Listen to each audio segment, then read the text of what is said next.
जय हिंद साथियों, स्वागत है आपके अपने चैनल शिव क्लासेस पर। आज की इस क्लास में देखेंगे पृथ्वी का उपग्रह चंद्रमा के बारे में पढ़ेंगे। चलिए आइए क्लास को शुरू करते हैं।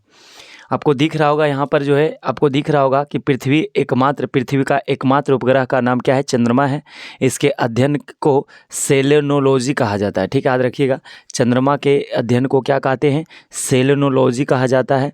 और चंद्रमा पर धूल के मैदान को शांति सागर इसी को ल्यूनर सी ऑफ ट्रांक्विलिटी कहते हैं। ठीक है, याद रखिएगा कि चंद्रमा पर बहुत सारे धूलकण हैं। उस धूलकण के मैदान को क्या कहते हैं? शांति सागर कहा जाता है। और यह चंद्रमा का पिछला भाग है जो अंधकारमय होता है। देखिएगा तो उसमें चंद्रमा में कैसा दिखेगा? अंधकारमय दिखेगा। और चंद्रमा पर दिन का तापमान बताएंगे। चंद्रमा पर दिन का तापमान 100 डिग्री सेल्सियस होता है और रात का तापमान -180 डिग्री सेल्सियस तक चल जाता है। इस बात को ध्यान रखिएगा। यानी दिन का तापमान 100 डिग्री सेल्सियस और रात का तापमान कितना है? -180 डिग्री सेल्सियस तक हो जाता है। और इस अत्यधिक तापांतर का कारण चंद्रमा पर वायुमंडल का अभाव होना। इसका मेन कारण क्या है? कितना दोनों के अंतर डिफरेंस है, 100 डिग्री सेल्सियस तापमान बढ़ जाता है और रात्रि में क्या होता है? -180 डिग्री सेल्सियस हो जाता है। इसका मेन कारण क्या है? तो बताएंगे। इसका अत्यधिक तापांतर का कारण होता है चंद्रमा पर वायुमंडल का अभाव है। मेन कारण क्या है? कि वायुमंडल यहाँ नहीं है, जिस कारण यहाँ इतना अंतर देखने को मिलता है, जिसके कारण ध्वनि तरंगे एक स्थान से दूसरे स्थान पर नहीं जा सकती है। चंद्रमा पर यदि आप चंद्रमा पर बोलिएगा तो एक जगह से दूसरे जगह आवाज़ नहीं सुनाई देंगे। इस कारण चंद्रमा के धरातल पर दो व्यक्ति एक दूसरे की बातें नहीं सुन सकते। यहाँ पर कोई व्यक्ति अपना बात नहीं रख सकता है, सुन नहीं सकता है। और बताएंगे पृथ्वी से औसत दूरी इसकी बात करें तो बताएंगे 3,84,400 किलोमीटर है। और पृथ्वी से चंद्रमा की न्यूनतम दूरी की बात करें, जिसे पेरिजी कहते हैं, ये हमारा है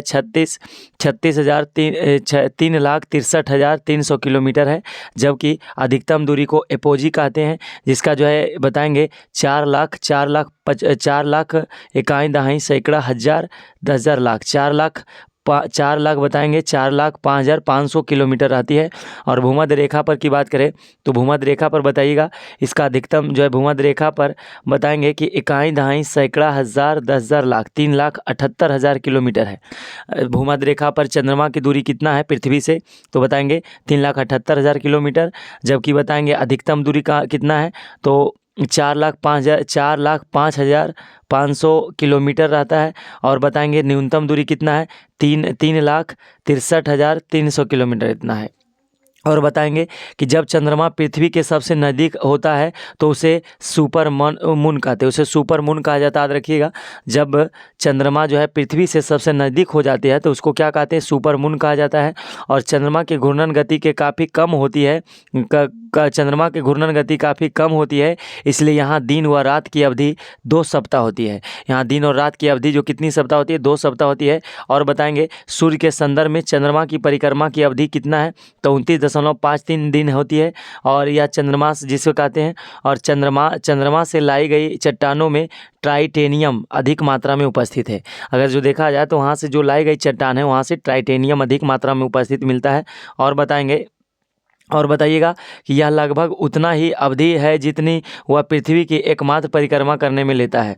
और बताएंगे इसी कारण हम हमेशा चंद्रमा की एक ही सतह यानी 57% भाग को देख पाते हैं। हम हमेशा एक ही सतह को देख पाते हैं।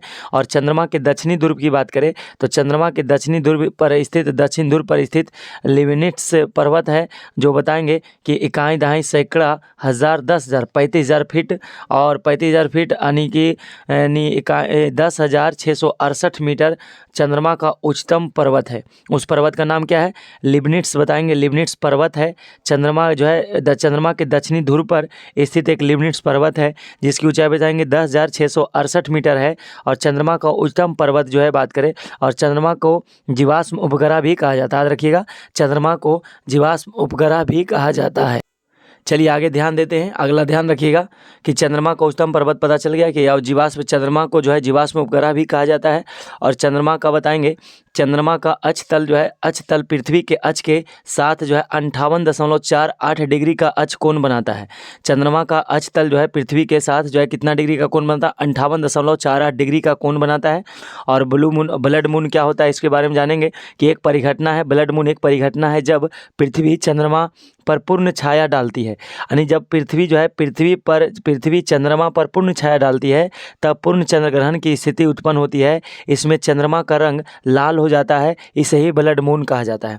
ब्लड मून के बारे में बताएंगे कि चंद्रमा का रंग लाल हो जाता है कब? जब चंद्रमा का पूरा प्रतिबिंब छाया जो है किस पर चला जाता है, पृथ्वी का पूरा प्रतिबिंब किस पर चला जाता है? चंद्रमा पर, जिसे हम क्या कहते हैं? ब्लड मून के नाम से जानता है। यह लाल रंग का प्रतीत होता है, इसीलिए इसे इसीलिए इसे ब्लड मून कहते हैं। और इसमें चंद्रमा का रंग जो है लाल हो जाता है, इसे ब्लड मून कहा जाता है। और ब्लू मून क्या होता है? ब्लू मून के बताएंगे कि एक ऐसी परिघटना है जो 100 वर्ष में 12 चंद्रमाहों से कुछ अधिक दिन होने के कारण घटित होती है। जब किसी महीने में 2 बार पूर्णिमा होती है तो उस घटना को ब्लू मून की घटना कहते हैं। जब किसी महीने में 2 बार पूर्णिमा हो जाती है तो उसी को क्या कहते हैं? ब्लू मून की घटना कहते हैं। और वर्ष 2018 ब्लू मून मंथ जो है ब्लू मून था, मतलब जो है 12 चंद्रमाहों से जो है कुछ अधिक दिनों होने के कारण घटित होती है। और यहाँ जो है 100 वर्ष में 12 चंद्रमाहों से, तो ये 2018 में ब्लू मून बना था, मतलब एक ही महीना में 2 बार पूर्णिमा हुआ था। और बताएंगे कि मानव ने चंद्रमा पर पहला कदम जो है 20 जुलाई 1969 ईस्वी को रखा था। अमेरिका के अपोलो 11 मिशन द्वारा भेजे गए 3 अंतरिक्ष यात्रियों में नील आर्मस्ट्रांग और एडविन एल्ड्रिन ने चंद्र तल पर अपने कदम रखे। इस मिशन में यह प्रमाणित किया गया कि पृथ्वी की तरह चंद्रमा की बाहरी करोड़ तरल पदार्थों की बनी हुई है। इससे यह पता चला। और सबसे पहली बार जो बताएंगे मानव चंद्रमा पर पहला कदम कब रखा, तो इस डेट को याद रखिएगा, 20 जुलाई 1969 ईस्वी को रखा था। अमेरिका के अपोलो 11 मिशन द्वारा भेजे गए 3 अंतरिक्ष यात्रियों में नील आर्मस्ट्रांग और एल्विन एल्ड्रिन ने चंद्र तल पर अपने कदम रखे थे। और यहाँ पर इसी से पता चला कि यह जो है पृथ्वी की तरह जो है चंद्रमा की बाहरी करोड़ तरल पदार्थों की बनी हुई है। अब चलिए आगे बढ़ते हैं। आगे ध्यान रखिएगा कि जो बताएंगे चंद्रमा से संबंधित आंकड़े, बताएंगे कि चंद्रमा से संबंधित आंकड़े क्या है भाई, तो बताएंगे कि पृथ्वी के चारों ओर परिक्रमा 27 दिन और 7 घंटे 43 मिनट व 11.6 सेकेंड में करती है। पृथ्वी के चारों ओर परिक्रमा करती है कितना दिन में? 27 दिन में। और 27 दिन 7 घंटा 43 मिनट व 11.6 सेकंड में अपना जो है परिक्रमा करती है पृथ्वी का। घूर्णन समय इसका कितना है? 27 दिन 7 घंटा 43 मिनट 11.6 सेकंड। और त्रिज्या की बात करें, चंद्रमा की त्रिज्या की बात करें तो बताइएगा, चंद्रमा की त्रिज्या की बात करें तो बताइएगा कि चंद्रमा की त्रिज्या 1.74 इंटू 10⁶ मीटर है। और व्यास की बात करें तो 3480 किलोमीटर है। गुरुत्वाकर्षण की बात करें तो 1/6 भाग पृथ्वी का होता है।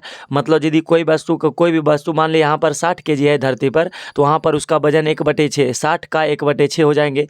मतलब 60 का 1/6 कहने का मतलब है, देखिएगा 60 का 1/6 कहने का मतलब है कि जैसे 60 है और का 1/6, तो 6 से काटिएगा कितना केजी हो जाएगा? 10 kg।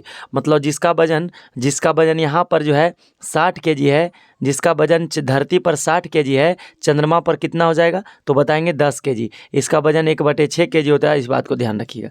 चंद्रमा पर कितना kg हो जाएंगे? 10 kg हो जाएंगे। तो इसी को कहा गया है कि गुरुत्वाकर्षण के कारण 1/6 भाग पृथ्वी का है। और आयु उसकी बात करें, इसका जो उम्र देखा जाए तो 4.6 मिलियन वर्ष है। और परिधि की बात करें तो 10,927 किलोमीटर है। और द्रव्यमान जो है बात करें, द्रव्यमान पृथ्वी की अपेक्षा में 1/81 भाग है।